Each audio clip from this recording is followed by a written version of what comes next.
Very good afternoon and welcome to Lunchtime News here on TV1 and joining me, Debbie Paldano. Now, before we head into your stories in more detail, let's first take a look at your headlines this afternoon.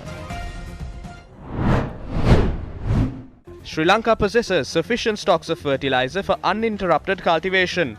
A statement from the President. Siak Nagara Sustainable Urban Development Program introduced. Carcasses of 17 turtles wash ashore on Sri Lanka's beaches. Maldives Foreign Minister Abdullah Shahid elected the President of the United Nations General Assembly for 2021-2022. Prime Minister Mahinda Rajapaksa addressed the Sri Lanka Investment Forum 2021 today. The Sri Lanka Investment Forum 2021 got underway under the patronage of President Gotabaya Rajapaksa yesterday. 65 countries had participated in the forum that was held online. Today's session began under the patronage of Prime Minister Mahinda Rajapaksa. විශ්ව වසරේදී 3.6කින් ආර්ථිකය සංකෝචනය වුණා. Colombo port සිටි ව්‍යාපෘතිය කඩිනමින් දියත් කිරීමට අවශ්‍ය නීතිමය රාමුව සකස් කොට ක්‍රියාත්මක කිරීමට කටයුතු කර තිබෙනවා. රටේ सर्व आर्थिक साधक යහපත් මාවතකට යොමු කිරීමට සැලසුම් ක්‍රියාත්මක කරනවා. ඒ අනුව අප රට නැවත 6% පමණ වර්ධන වේගයක් ඉක්මවා යන මාවතකට අපි දැන් යොමු වෙමින් සිටිනවා. ඒ අතරම නව පෝට් සිටි නගරය පදනම් කොටගෙන ඊළඟ අවුරුදු 5 තුළදී අප රට තුළට අවම වශයෙන් ඇමරිකානු ඩොලර් බිලියන 15ක පමණ ආයෝජන ආකර්ෂණය කර ගැනීමට අපි දැන් කටයුතු කරගෙන යනවා. ඒ හරහා කොයිඩ් වසංගත මැදේ වුවද අප රටේ හැරවුම් ලක්ෂයක් සනිටුවන් කරවීමට අපට හැකි වනු ඇතැයි අප විශ්වාස කරනවා. අප බලාපොරොත්තු වන්නේ ලෝකයේම ඉහළ පෙළේ ආයෝජකයන් අප රටට පිවිසෙන්නට දිරිමත් කිරීමයි. වර්තමානයේදී ණය ගන්නවා වෙනුවට ණය නොවන විදේශ විනිමය ගලායෙන් අපි ඉලක්ක කළ යුතුයි.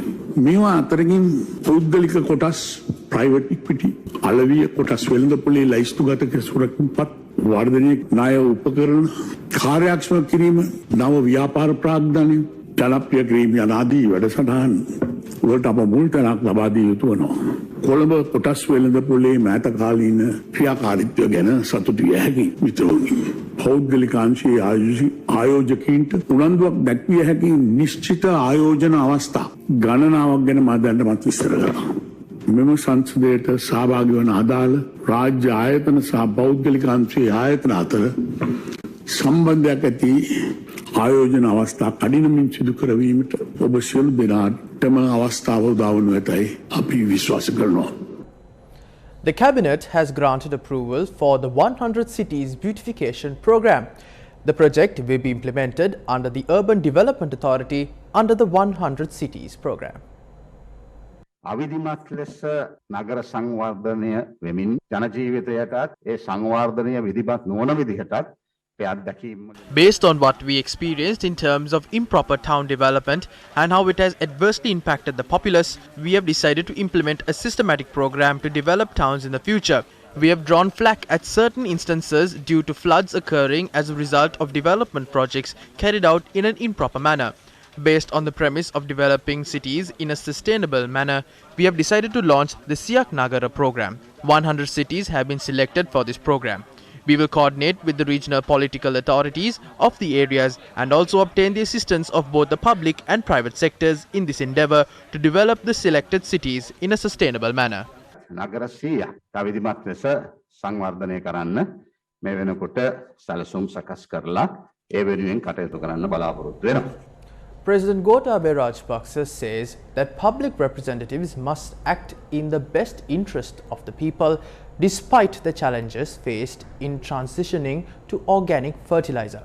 The President made these remarks during a discussion with the chairpersons of the District Development Committee at the Presidential Secretariat.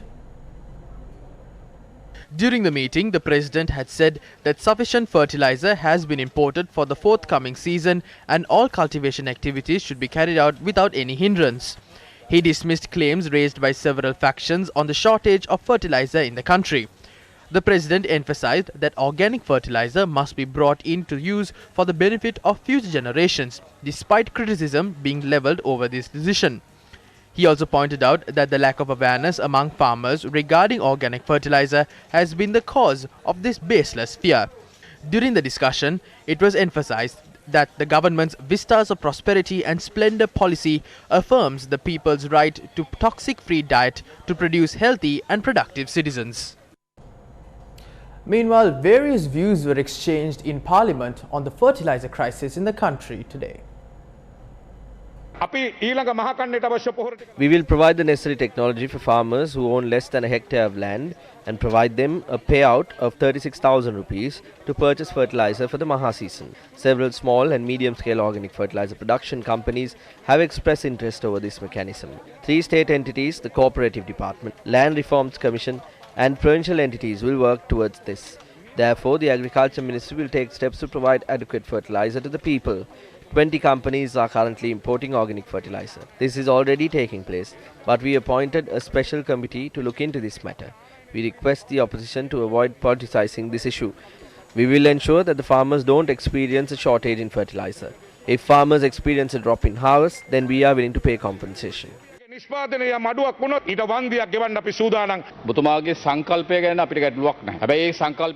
We have no issue concerning your policy.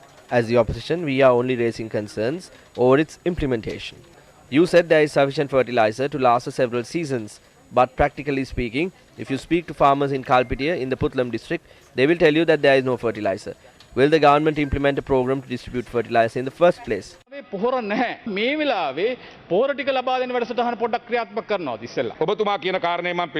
I accept that farmers are complaining of a shortage of fertilizer, but there is no such shortage. There are 40,000 metric tons of fertilizer at the moment. Following our latest decision, stocks of fertilizer had been hidden and sold at higher rates. That is when we decided to sell fertilizer for vegetable cultivations at the Agrarian Services Center as well. If you inform me of the fertilizer requirement in the Kalpitiya area, we will take steps to distribute it by this evening.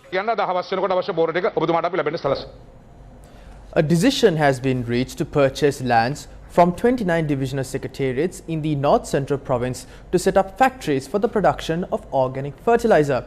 These lands will be provided with the assistance of the Land Reform Commission. ඉඩම් අමාත්‍යාංශයත් ඉඩම් ප්‍රතිසංස්කරණ commission සභාවත් සතු හඳුනාගත් ඉඩම් මෙම කාබනික පොහොර ප්‍රවර්ධන ව්‍යාපෘති. Lands that are under the purview of the Land Ministry and the Land Reforms Commission will be used in the program to promote organic farming. Funds of the Land Reforms Commission will be used for this project as initial capital. Steps will be taken to recover these expenses between 3 and 6 months. Accordingly, in addition to producing organic fertilizer, we will take steps to ensure that the production takes place in line with Sri Lankan standards. We will also take steps to distribute them free of charge and under several concessions to farmers. සහනදායීව සහ නොමිලේ ලබා දීමට අවශ්‍ය කටයුතු ප්‍රවර්ධනය කරන්නත් cabinet අනුමැතිය ලබා දීලා තිබෙනවා.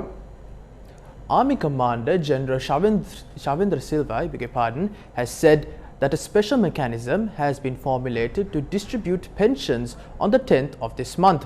He noted that the exercise would be implemented with the assistance of the Tri-Forces and the police.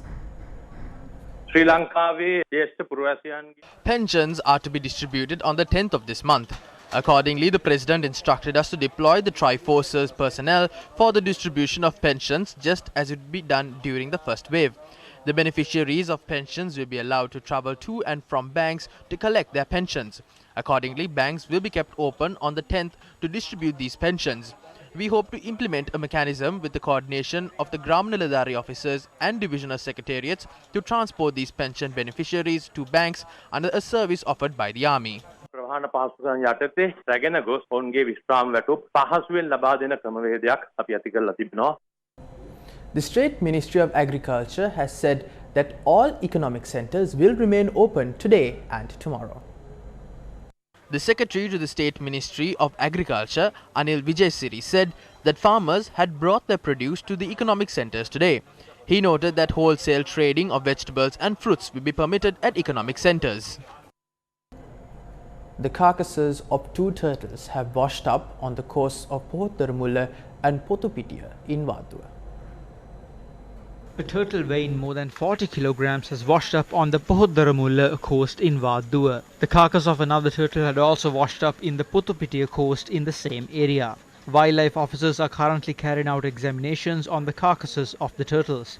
The carcasses of 17 turtles have washed ashore on the coast of Sri Lanka over the last few days. A spokesperson of the Department of Wildlife Conservation told Newsfirst that investigations are underway to ascertain the presence of turtle carcasses along the coastal belt stretching from Kalpitiya to Hambantota. These findings are to be reported to court as well. Meanwhile, the department spokesperson noted that 8 cases have been filed so far over this matter. The carcasses of 3 dolphins had washed up on Sri Lankan shores recently as well. Meanwhile, the UN Secretary General António Guterres has released a message in line with World Ocean Day that falls today. Our seas are choking with plastic waste, which can be found from the remotest atolls to the deepest ocean trenches. Overfishing is causing an annual loss of almost $90 billion in net benefits, which also heightens the vulnerability of women who are vital to the survival of small-scale fishing businesses. Carbon emissions are driving ocean warming and acidification, destroying biodiversity and causing sea levels rise that threatens heavily inhabited coastlines. More than 3 billion people rely on the ocean for their livelihoods, the vast majority in developing countries. Cabinet approval has been granted to amend the National Environmental Act in the future. When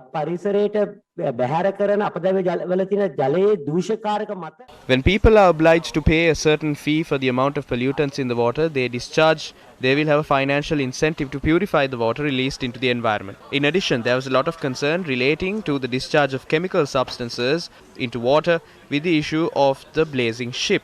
Resources needed to better manage the discharge of chemicals will also be included in the bill. The bill will also include new recommendations on how to manage hazardous chemicals. The 2 mechanisms used to protect the environment by the Central Environment Authority so far were the environmental licenses and the environmental risk assessments. Through these amendments, a new mechanism to determine environmental risk assessment derived from a multitude of projects will also be added to environmental law. Regulations required to assess the damage dealt to natural resources in the form of regulating industries such as gem mining will be introduced in the form of 42 amendments.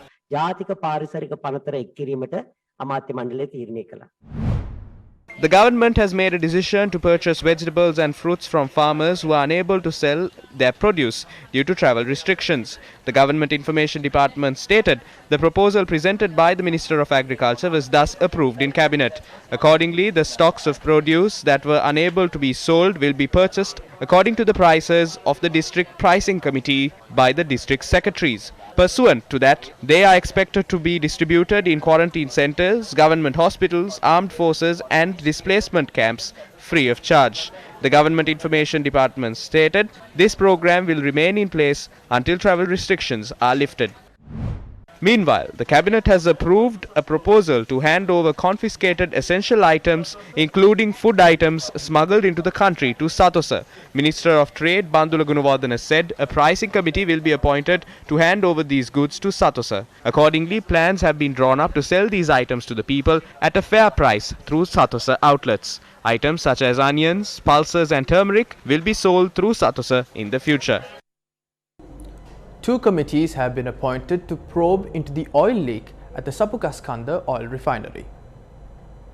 Sapugaskanda තෙල් පිරිපහදුවේ ජලය මිශ්‍රිත තෙල් පවිත්‍ර කරන පවිත්‍රාගාරයකට. Since the treatment plant of the Sapugaskanda oil refinery had been flooded, oil had been mixed with water. This treatment plant has existed since the 1960s. As the minister in charge of this subject, I appointed 2 committees to inquire into the root causes of this incident and to examine whether there were any shortcomings on the part of the officers. One committee will focus on steps that should be taken to prevent such incidents from occurring in future. At the same time, we hope to evaluate the damages caused due to the mixing of oil with water and to provide compensation to the people. The other committee will be tasked with deciding the payable compensation. It has been asked to submit its report in 2 weeks. අමතරව අපි හෙට සිටම බලාපොරොත්තු වෙනවා ප්‍රදේශයේ ජනතාවට මේ තෙල් පැතිරීම නිසා සිදුවුණු හානිය ගණනය කළා ඒ අයට ශනිකව වන්දි ලබා දීමට කටයුතු කරන්න වන්දි ගණනය කිරීම සඳහා අපි කමිටුවක් පත් කරා ඒ අයට තමන්ගේ වාර්තා දින 14ක් ඇතුළත මට බාර දෙන්න නියමිතයි. A woman had died after a wall had collapsed at a residence in Pannala.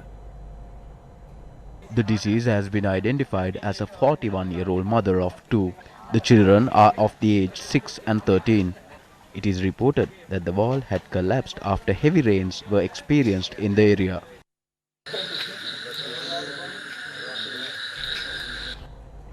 Hundreds of acres of land has been destroyed in the Kantale area today. The environmental destruction has taken place on lands belonging to the Kantale sugar factory and the Somawati reserve. Locals point out that around 300 acres of land has been destroyed due to this reason. Our cameras captured the manner in which several trees had been cut down as well. Locals allege that the deforestation is taking place under the aegis of traders and politicians. The request of these residents is for a solution to this problem. Residents of Neelabama in Puttalam have been badly affected due to the encroachment of wild elephants. Voice of the People.